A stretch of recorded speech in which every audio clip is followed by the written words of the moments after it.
어떤 분이 그 영상에 댓글을 달아주셨어요. 댓글로 좀 질문을 주셨는데, 그러니까 그 젤렌스키가 마녀에게 도움을 요청하다. 제가 이제 어제 올린 영상, 그 영상에 이제 그 윤석열 대통령 옆에도 무당이 있는데, 이게 이제 영상에서 제가 얘기한 그 제이콥 로스차일드 옆에 이제 마리나 아브라모비치가 있는 것과 어떤 관계가 있는가 이제 그런 질문이었어요. 윤석열은 그 이 사진을 보시면 아시겠지만 프리메이슨으로 보이는데 프리메이슨은 이 영적인 존재를 믿어야만 가입이 가능하죠. 그러니까 프리메이슨의 가입 조건 중에서 종교, 어떤 종교든 종교를 가지고 있어야 돼요. 어떤 종교든 종교는 상관없는데, 그러니까 뭐 라마 불교를 믿던, 이슬람교를 믿던, 뭐 로마 카톨릭을 믿던 상관은 없는데 일단 종교를 갖고 있어야 돼요. 프리메이슨에 가입하기 위해서는. 그게 가입 조건인데, 그래서 이제 메이슨들은 어떤 영적인 존재를 믿는다. 뭐 이제 하급보다도 특히 이제 위쪽으로 올라가면 진짜 아까 일루미나티급 애들 걔네들이 이제 영적인 존재를 믿고 뭐 제가 볼 때는 윤석열도 뭐 그 천공이라고 있죠. 그 어떤 무당 같은 이 사람을 어떤 자기 모사처럼 이 사람을 두고 뭐 손에 왕자를 쓰고 이 사람한테 자꾸 물어보는 거 그게 이제 뭐 윤석열도 어떤 뭐가 그 천공이라는 사람이 영험하고 걔가 뭐 어떤 신과 교통을 하고 그런 사람이니까 물어보는 거 아니겠어요? 메이슨들은 일단은 그런 영적인 존재를 믿고 뭐 그렇게 좀 생각이 되고 이 그 구약 성경 그 출애굽기 보면은 10가지 재앙 있잖아요. 10가지 재앙. 이집트를 때리는 하나님께서 이 거기서 보면은 마술사들이 그 첫 번째 재앙이랑 두 번째 재앙까지는 이집트 마술사들이 따라서 해요. 나일강을 피로 바꾸는 첫 번째 재앙 이집트 마술사도 하고 그 개구리 재앙 이게 이제 그 대가리가 개구리인 그 몸은 사람이고 대가리는 개구리인 신이 있어요 이집트에 그 이름이 이제 헤케트인데 이게 일종의 이제 이집트의 신을 치는 거예요 10가지 재앙이 그 나일강의 신인 하피를 치는 게 이제 나일강이 피로 변한 재앙 이제 그 헤케트 대가리가 개구리인 그 몸은 사람인 이 신을 치는 게 개구리 재앙. 뭐 이제 대가리는 이고 몸은 사람인 개, 뭐 이걸 치는 게 이제 이 재앙이고 머리가 이제 팔이고 몸통은 사람인 그걸 치는 게 이제 그 신이 케플인데 걔를 치는 게 이제 그 파리 재앙인데 그 이집트의 술사들이 두 번째 재앙까지 개구리를 불러내는 거까지는 해요. 이집트 그 마술사들도.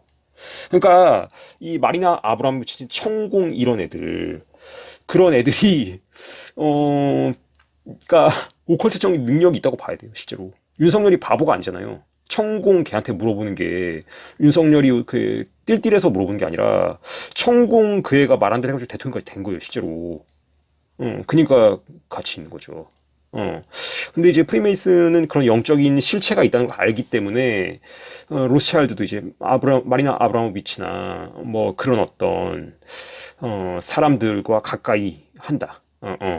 그리고 이 복음서에서 보면은 이제 특히 이제 공간 복음 마테마가 누가 복음에서 그리스도께서 예수 그리스도께서 이제 귀신들을 쫓아내는 장면이 많이 나오죠. 어.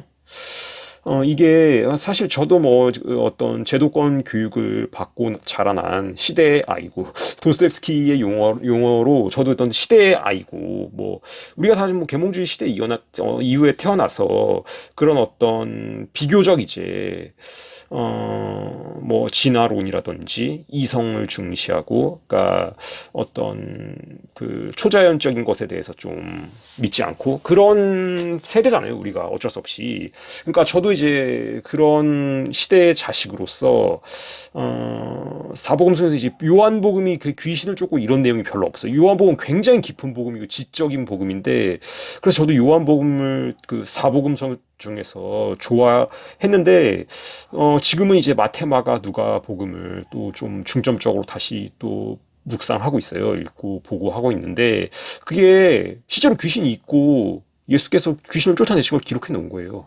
어.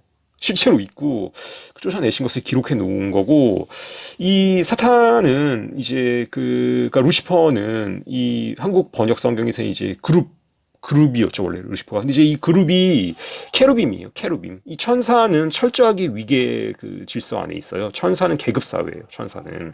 이 근데 케루빔은 상당히 이제 그 높은 등급의 천사죠.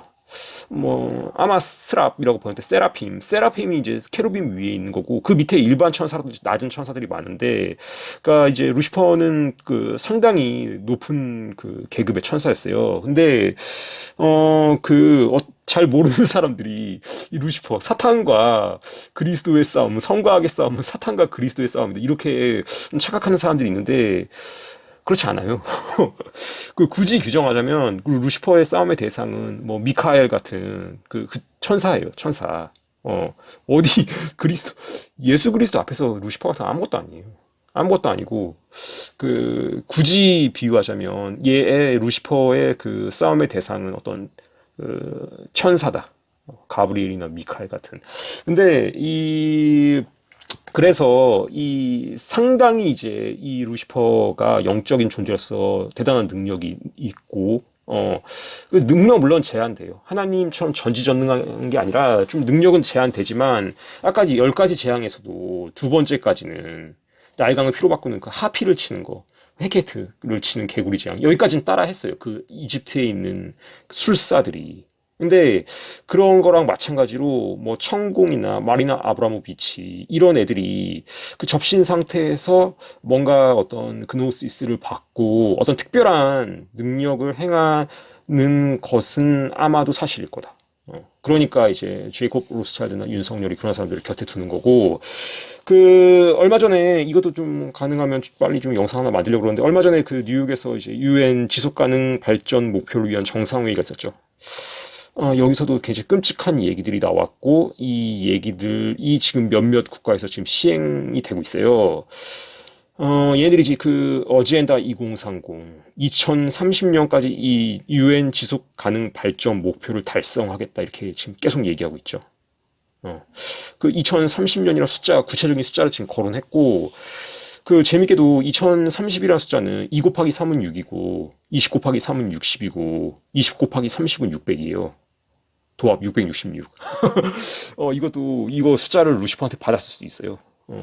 제가 그리고 2030년이라는 숫자에 대해서 또 의미 한번 얘기했었는데, 그 성경에서 이제 그리스도께서 십자가에 달리셨다가 다시 3일 만에 부활하시고 40일 동안 제자와 함께 계시다가 그 승천하신 그 연도를 계산하면 AD 30년이라는 숫자가 나온다. 그래서 사실 2030, 2030년은 그리스도가 이제 부활하시고 승천하신 지 2000년이 딱 지나는 해라고 할 수 있다. 그런 얘기도 좀 드렸어요. 그리고 이제 아담의 창조 연도부터, 창조 연대부터 성경에 이제 아담이 뭐 누구를 낳고 몇 세까지 살고 죽고 또 누가 누구를 낳고 이거 있잖아요. 그거를 더하고 또 실제로 이제 아시리아 제국이나 뭐 페르시아 바빌로니아 이 정도 오면은 그 연도가 교차 검증이 가능하기 때문에 세속 역사 사료랑 성경에 나오는 어떤 연대랑 교차 검증이 가능하기 때문에 그런 걸 이제 바탕으로 해보면은 대략 그 인간의 아담이 창조된 이후 6천년이 지금 지났는데 성경에서 이제 7이 완전수고 창조가 6일 동안 이루어졌고 마지막 7일이 안식일로 안식하셨는데 이제 사도 베드로가 이제 죽게는 하루가 천년 같고 천년이 하루 같다 그랬잖아요. 그래서 이 많은 성서학자들이 6천년의 창조의 6천년의 시간이 지나면 그리스도께서 와서 심판하시고 안식년 개념으로 천년왕국 이 천년왕국이 이루어지고 이 천년이 지나다면 그것도 끝나고 이제 영원한 천국 새 예루살렘에 하늘에서 내려온다 이렇게 이제 그 요한계시록에 기록돼 있고 그래서 성서학자들도 어떤 6천년의 시간이 차면은 그리스도의 재림이 있고 그 다음에 천년 왕국이 있을 거다 이렇게 이제 보는 성서학자들이 있어요. 저도 이 입장에 좀 그 동의를 하고 그래서 2030, 2030년의 숫자가 여러모로 좀 의미가 있고 얘들 어쨌든 2030까지 자기들이 하겠다고 지금 얘기를 하고 있어요. 이 2030년에 만약에 진짜 그레이트 리셋이 달성되면 그 이 땅은 지옥이죠, 지옥. 이 땅이. 저는 되게 해맑게 뛰어노는 지금 어린 아이들 막 유치원생이나 초등학교 1학년, 2학년 그런 아이들 막 깔깔깔 웃으면서 그런 아이들 보면 진짜 가끔씩 진짜 그냥 나도 모르게 한숨이 나와요. 근데 물론 이제 그대로 되지 않을 수도 있어요. 되지 않을 수도 있고, 이건 이제 얘들이 이때까지 하겠다는 거지. 물론 무조건 얘들 뜻대로 되는 것도 아니고, 또 이제 열왕기라든지 역대기 뭐 이런 걸 보면은 이 남유다가 멸망할 때도 어떤 거의 그러니까 촛불이 꺼지기 전에 마지막으로 한번 활짝 타오르듯이 거의 망하기 직전에 요시아라고 다시 하나님을 사랑하고 하나님을 섬기는, 그래서 다시 종교 개혁을 하는 그런 왕이 나타나가지고 이 심판이 좀 미뤄져요. 한 2, 30년 정도 미뤄져요. 그런 거 마찬가지로 마지막 어떤 다시 한번 이 어떤 영적 회개와 그리스도인들이 다시 한번 어떤 하나님 앞에서 바로 서면 이게 좀 더 연기될 수도 있어요. 그래서 무조건 이제 2030년 무조건 된다 이렇게 또 볼 수는 없다.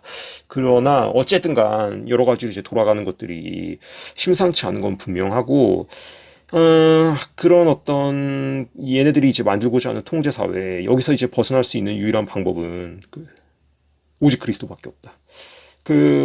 이 전면 CBDC로 가게 되면은 모든 사람들이 추구하고 있는 이제 돈은 이제 하나의 숫자가 되죠. 숫자. 쟤네들이 사용 기간, 사용 지역, 사용 용도를 다 결정해서 그렇게 할 수 있는. 그래서 얘네들의 말에 따르지 않으면 사용 자체가 불가능한 그런 게 돼요. 돈이라는 게.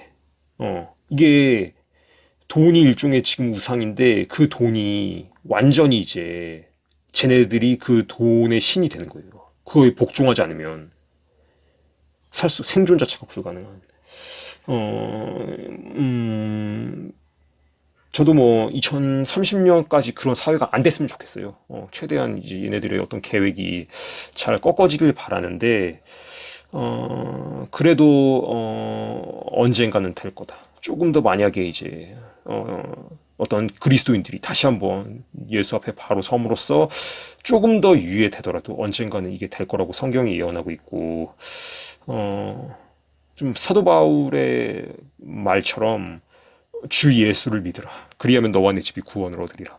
이 말씀을 이미 그리스도를 믿고 있는 분들은 진짜 굳게 붙잡고, 이제는 돈이 아니다. 돈이란 건 결국에 숫자가 될 거다. 너 마음대로 통제할 수 없는, 쟤들의 말에 따르지 않으면 네 계좌에 있어도 쓰지 못하는 돈이 아니다.